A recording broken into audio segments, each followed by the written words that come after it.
देखो भाई क्या लिखा है कि two strings A and B made of same material, दोनों रस्सियों का जो मटेरियल है वो सेम है, are stretched by same tension, है ना, are stretched by same tension. तो दोनों में जो टेंशन है वो कितनी है, टी और टी मान लेते हैं, ठीक है।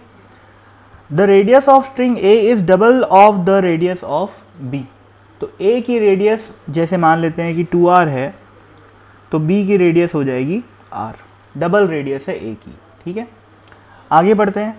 अ transverse wave travels on A with a speed V A and B with speed V B, the ratio of V and V B. तो वेव अगर स्ट्रिंग ए और स्ट्रिंग बी में से पास होगी तो उन दोनों की वेलोसिटी जो होगी उनका रेशियो निकालने के लिए बोला है। अब समझते हैं भाई कि वेलोसिटी ऑफ ए कितना होगा। वेलोसिटी ऑफ ए की अगर मैं बात करूं तो वो होगा टी बाय म्यू ए, है ना, where mu is the linear mass density of रस्सी ए, है ना। और वी बी की अगर मैं बात करूं तो वो क्या हो जाएगी, under root of T upon mu B, where mu B is the linear mass density of string B. अब देखो भाई, चूँकि मटेरियल सेम है, तो मटेरियल सेम है अगर मैं क्रॉस सेक्शनल एरिया की बात करूं, ये है ना, तो इसका क्रॉस सेक्शनल एरिया क्या होएगा, पाई आर स्क्वायर, है ना, पाई आर स्क्वायर। जबकि इसका क्रॉस सेक्शनल क्या होएगा, पाई इंटू 2r का स्क्वायर, तो 4 पाई आर स्क्वायर हो गया। तो क्रॉस सेक्शनल एरिया में इसको 4a बोल सकता हूँ और इसको a बोल सकता हूँ, यानी कि क्रॉस सेक्शनल एरिया में जो रेशियो है वो कितना है, 4:1 का है। तो भाई लीनियर मास डेंसिटी में क्या रिलेशन होगा, जैसे मान लेते हैं कि ये दोनों L लेंथ की स्ट्रिंग है। वैसे तो कॉमन सेंस से समझ में आ रहा होगा आप लोगों को कि चूँकि मटेरियल सेम है ना, और क्रॉस सेक्शनल एरिया इसका 4 गुना है, तो इसकी लीनियर मास डेंसिटी 4 गुना होएगी। लेकिन अगर लॉजिकली नहीं समझ में आ रहा है तो अपन उसको थोड़ा मैथमेटिकली जाके भी कैलकुलेट कर सकते हैं। म्यू ए की अगर मैं बात करूँ, that is mass per unit length, है ना, ऑफ स्ट्रिंग ए, तो वो कितनी हो जाएगी, जैसे मान लेते हैं डेंसिटी दोनों की रो है, सेम मटेरियल है तो रो डेंसिटी हो जाएगी।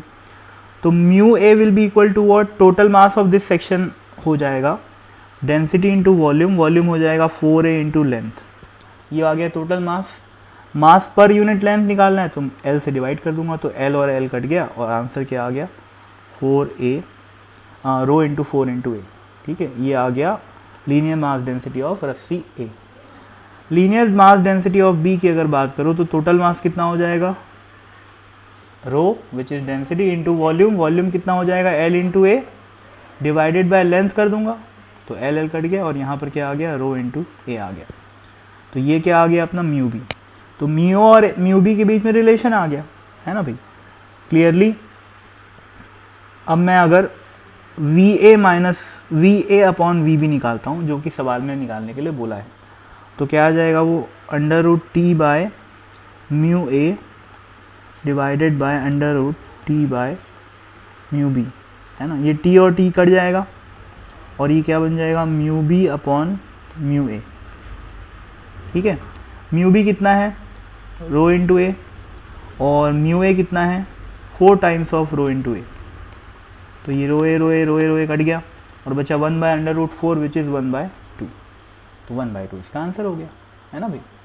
वैसे इतना कैलकुलेशन करने की ज़रूरत नहीं थी यार, है ना, कॉमन सेंस से साफ समझ में आता है कि ये रस्सी और इस रस्सी को देखोगे यार आप, तो ये 4 गुना मोटी रस्सी है, 4 गुना मोटी रस्सी रहेगी तो क्या होएगा, 4 गुना लीनियर मास डेंसिटी रहेगी उसकी, सिंपल सी बात है ना।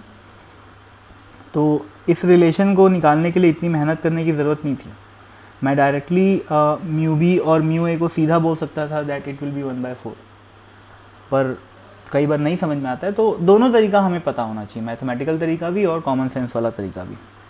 बट स्टिल अपना आंसर आ गया which is 1/2, that is option number A, है ना।